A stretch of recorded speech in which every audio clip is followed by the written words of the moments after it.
It's been nearly a month since Silent Hill F released, and I've had the chance to fully complete the game and play it on two different platforms, on PC and on PlayStation 5. On PlayStation 5, I went ahead and got every single thing there is to unlock in the game, every single trophy, the Platinum Trophy, and I played about 40 hours of the game, if not more, counting PC. And I can safely say that I really enjoyed myself while playing the game. But there are a few things that I personally think could have been better, or I guess are quote unquote wrong with Silent Hill F. So let's talk about it. So let me start by saying that I think Silent Hill F is a wonderful entry in the Silent Hill franchise. I'm actually glad that they did a spin-off rather than just setting the game in the Silent Hill town again. I mean, there's only so much you can do by limiting yourself to one area and location only. I like that there is, spoiler alert, I like that there are connections to the Silent Hill world, meaning Hinako's story actually takes place in the same universe of the Silent Hill games, Silent Hill 1 and 2. We see a section in the game when you have to go to Shu's house. We see a lake, actually, or a body of water that is surrounded by white Claudia, which is, the it's a flower that causes hallucination, and it's one of the heavy, it's one of those lore things that are very prominent in the Silent Hill games, dating back to the original Silent Hill and Silent Hill 2. Now, I'm pretty sure that the pills that Hinako takes are made with white Claudia, since, it is implied heavily in the game that the people of Ebisagoka, which is the town where they live in, the game takes place in, they don't really believe in modern medicine. Instead, they kind of do their own thing and they do stuff with herbs and stuff like that. And Shu, who happens to be, Hinako's best friend, is part of a family who are pharmacists or, interested in medicine. And in particular, he is the one person who gives these capsules, these red pills, to Hinako. And she ends up having hallucinations and going through this vision quest, which is Silent Hill F. Now, without digressing too much, going back to the original topic of this video, what's wrong with the game? Now, let's start by saying that this game, I think, has nothing wrong per se, but I think some things probably could have been done better, or the game would have benefited more if they hadn't been, implemented in the game. Now, let's start by saying, I really like Souls-like games, and Silent Hill F is not a Souls-like game, but it has elements of RPGs that are similar to Souls-like games. We see a stamina bar, we see a health bar, and most importantly, Omamori. Now, Omamori are sort of like talismans or amulets that you can put on your character, Hinako. And you are given special powers, or, you get stamina increased, or, you get the ability to perform counters easily. That's more of a role-playing game sort of thing, like we see Elden Ring that with, talismans that allow you to do certain things and, play the game differently slightly. They give you a little bit of a aiding hand in your sort of adventure. Now, I believe, as much as I love Omamori, I believe that it's something that does not belong in a Silent Hill game. Now, I know this is a spin-off, and I think the game would have been a lot better without the Omamori. Well, better is a big, it's a big word. I don't think it would have been better. I think I would have preferred it if the game wasn't structured in a way where you could be literally overpowered to the point where you are untouchable, or, you are so strong that the enemies don't matter. Now, the game itself does a really good job at balancing itself around the Omamori. Now, just because you draw every single Omamori or find every single hidden Omamori, the most powerful Omamori, doesn't mean you will be 100% invincible, you'll be blazing through the game. I mean, surely if you're a skilled player, You can blaze through the game on the hardest difficulty with the best Omamori, surely, but most people are not going to blaze through the Lost in the Fog difficulty, even with the best Omamori. I myself struggled, and I have over 40 hours in the game, and I had every single Omamori in the Lost in the Fog difficulty. Now, you do find yourself in a situation where you're for the most part forced to play on story difficulty in your first playthrough, because otherwise, if you start on the hardest difficulty, the game will end up lasting about 10 to 15 hours.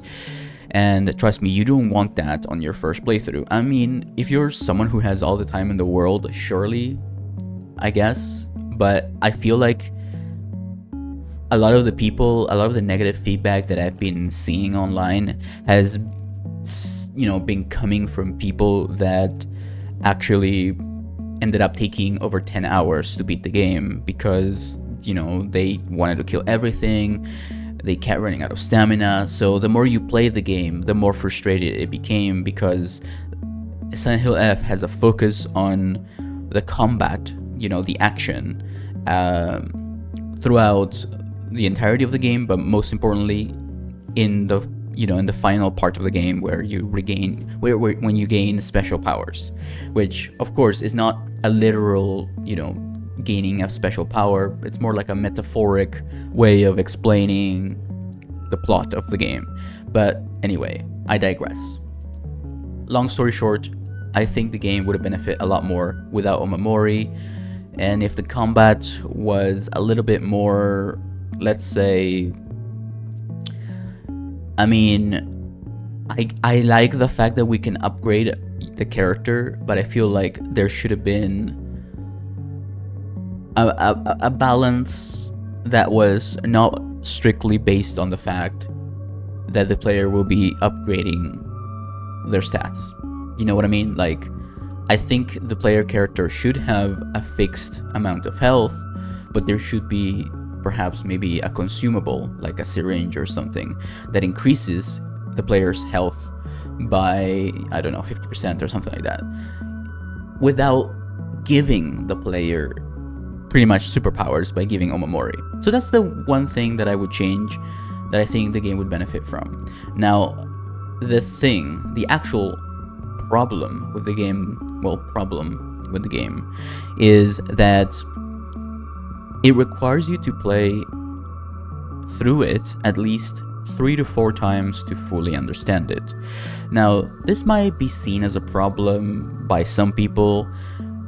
Some people might say, oh, that's how Silent Hill is. If you're invested in the story, you'll put even more time into the story to understand it, and you won't mind, basically, if you care about the game enough.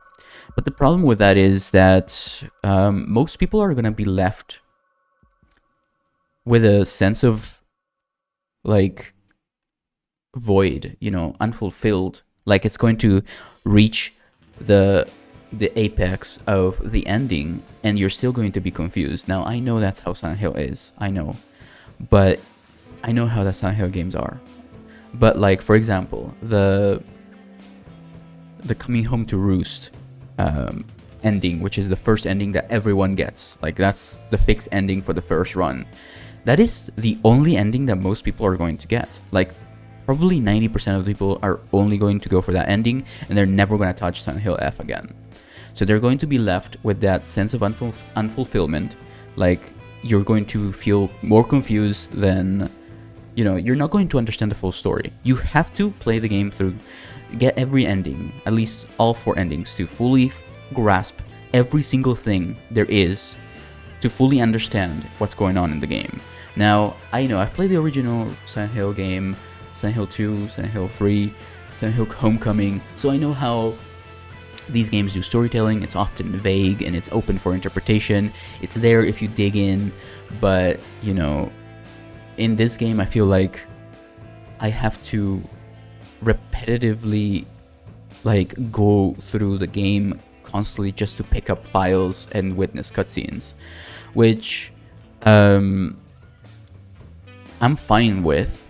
It's my job, I do it anyway, but if I'm looking through it through the eyes, I'm looking at it through the eyes of a person that might be more on the casual side of things, they're just going to take everything at face value. Like, they're not going to understand why Hinako gets powers, right? Or why does she fight this tall thing at the end of the game? Or, you know, what does the ending mean? Like, it's not going to be clear. And the game itself does tell you to play NG Plus to experience new endings and cutscenes, but most people are not going to be, you know, it doesn't tell you to fully grasp the whole story. You need to play through the game 4 to 5 times or 3 to 4 times. You know, like, that's the main issue with Silent Hill F, that there's a lot of, you know, you have to really invest a lot of time to even fully understand, to even grasp what's going on. And even now that I've read every single file, witnessed every single optional cutscene, every single ending, I'm still left wondering, what's the present, what's the future, what's the past?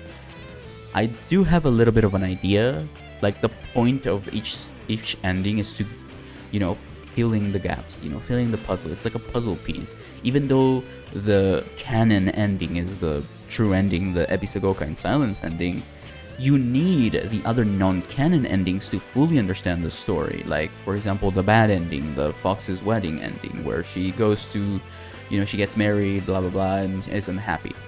The good ending, where, you know, she ends up defeating the bad guy, so to speak, and just ends there. And then there's, you know, the UFO ending, which is, I guess, I don't think that's canon. I don't think that matters. But then there's the Coming Home to Roost ending, which is the first ending that everyone gets, which is very vague. I mean, even after beating the game, I don't fully understand that. I can probably assume that, I guess it's like a look in the future. Like, it's how she sees herself, I guess, in the future. Like, because the announcer says 20-year-old female, and you see the pills, signifying that she kind of went crazy with the pills, or I guess she became, you know, addicted to them to the point where she ended up doing something terrible. I guess that's the point of that. But hey, we wanted Silent Hill for Silent Hill, right? So we got the confusing story of Silent Hill. So that's pretty much it. What's wrong? That's pretty much what I think is wrong with Silent Hill F. I mean, wrong. I say wrong in quotation marks because I don't think there's anything that is wrong per se with the game. I knew what I was signing up for before buying it, and I enjoyed it, and honestly, I didn't mind playing through it. I know I'm talking about it being the wrong thing. Like, I know that I'm saying that it requiring 4 to 5 playthroughs is what's wrong with the game, but I did enjoy playing through it. Like, I didn't feel like it was annoying like Silent Hill 2 Remake, for example. I love Silent Hill 2. I prefer that when it comes to, you know, classic Silent Hill. I prefer that formula over, you know, Silent Hill F. But I felt like Silent Hill 2 is more like a game where you sit down and play it throughout multiple sessions. You take your time with it, you absorb, you feel lost with the environment.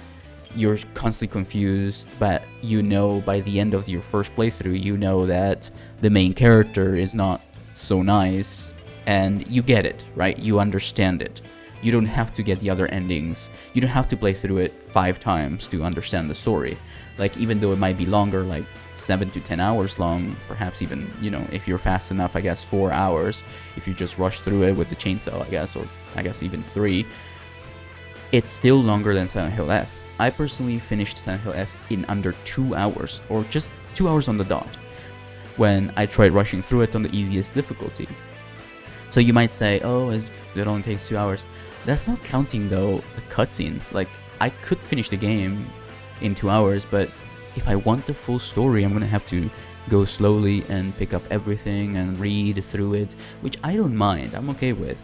But doing that 4 times, that's not very casual player friendly, you know what I mean?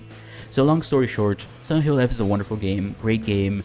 If you're a fan of Silent Hill, you will find something that you like in this story, like the whole gameplay mechanic, how the player immerses themselves into the game. Like, there's file collecting, there's different cutscenes, which I've never seen before, like in other Silent Hill games. I love that they did different cutscenes. I love that you really get to sympathize with the characters in the game. Like even the father of Hinako.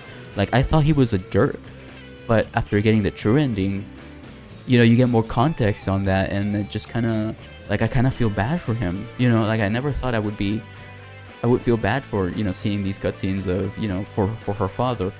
So yeah, if you want to immerse yourself and fully understand the game, you are required to actually put in the effort and time into taking it all in. So it's not necessarily something wrong with Silent Hill F, it's just more like I feel like there could have been better ways of doing this sort of storytelling, but how, I don't know. I think the whole ending thing was done perfectly. I think they made it very clear this time around, whereas Silent Hill 2 Remake was very, very vague. Like you had to look it up online to do all this stuff. Like, whereas with Silent Hill F, it just tells you what you need to do, and I like that. I like that it tells you, and it doesn't tell you, oh, get the crimson water from this location. It just tells you get the crimson water. So at least you have a vague idea of what you have to do.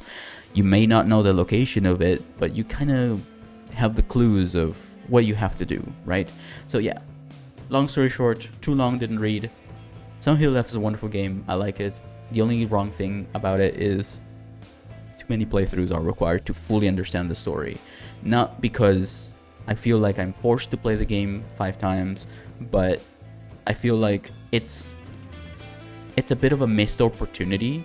Like, I feel like everyone should get this story. I think more people should give the game a try and get all of the endings that are necessary, like the 4 endings except the UFO ending, to fully understand the game. Because on the surface, it's kind of like a game where it's a girl that's struggling with sexism and having to do things that she doesn't want to do. That's what you see on the surface, but it goes far more deep than just that.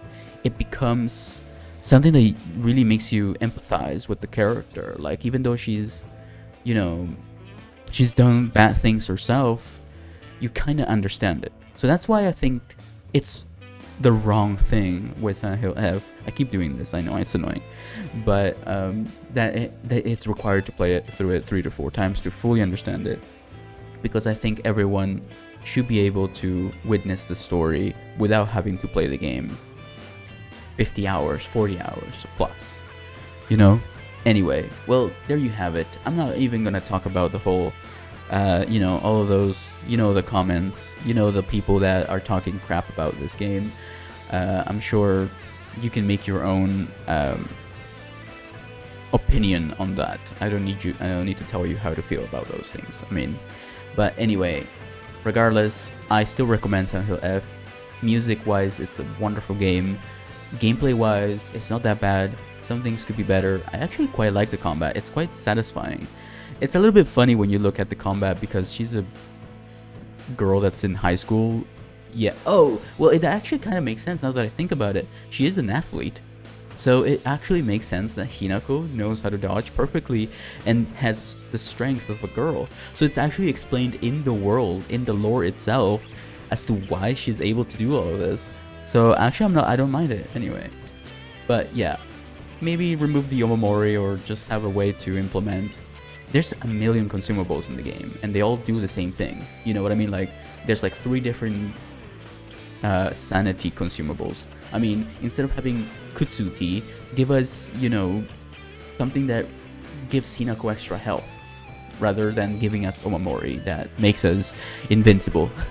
Anyway, what do you think about this in the comments down below? Let me know. Don't forget to leave a like if you enjoyed this. I actually have a lot of guides, in-depth deep dives, the trophy guides, the achievement guides, the ending guides. It's all on my channel and at the end of this video. So don't forget to subscribe, leave a like, and I will see you in the next one.